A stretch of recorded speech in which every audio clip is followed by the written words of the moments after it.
कालच मी माहेरून आली ना, त्यामुळे घरामध्ये खूप सारी कामे पडली होती. ती दुपारपर्यंत आवरून घेतली, कारण घरासमोरच्या छोट्या डाळिंबाच्या बागेमध्ये जे कांदे लावले होते ना, ते पुढच्या 15 दिवसामध्ये काढून घ्यायचे होते आणि म्हणूनच सगळेजण ना आम्ही कांदे मुडपायला गेलो होतो.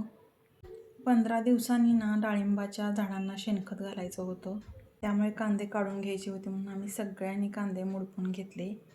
कांदे मुडपत असताना ना आमचं लक्ष आंब्याच्या झाडांकडे गेलं. पाऊस, वारा यामुळे ना झाडाखाली ना बरेच आंबे पडले होते व फांद्याही वाकड्या होऊन ना मोडू लागल्या होत्या. त्यामुळे थोडंसं वाईटही वाटलं, कारण या झाडाचा ना हा पहिलाच बहार होता आणि सुरुवातीला या झाडाचे खूप आंबे लागले होते.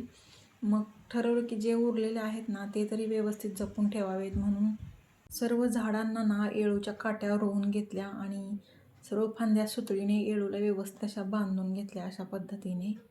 आता आशा आहे की हे उरलेले आंबे तरी ना नीट टिकून राहावेत आणि हा पहिल्या सीझनचा आंबा टेस्टलाही कसा लागतो ना याचाही उत्साह आहे.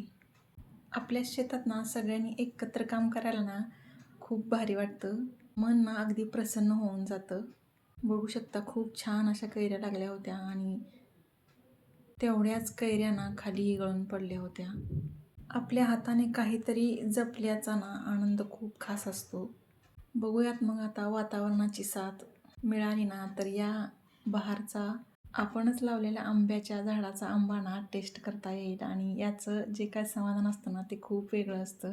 हो की नाही? तुम्हाला जर हा व्हिडिओ आवडला तर लाईक करा आणि आपल्या चॅनलला सबस्क्राईब करायला विसरू नका. भेटूया पुढच्या व्हिडिओमध्ये. तोपर्यंत बाय.